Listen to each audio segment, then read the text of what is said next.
திருச்செந்தூர் கோயிலிலே வேளாடணும் சண்முகா,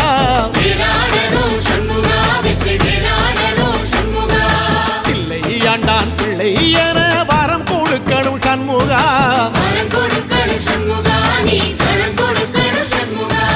கண்ணுபடும்படி சண்முகா இந்த காலம் முழுவதும் சண்முகா, உன்ன நினைக்கிற சண்முகா நல்ல செல்வம் பொழிக்கணும் சண்முகா, சொன்ன வரங்களை அள்ளி கொடுக்கிற கொடை வள்ளலே சண்முகா,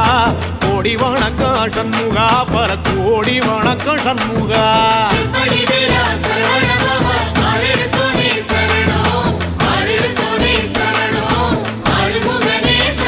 ஐயா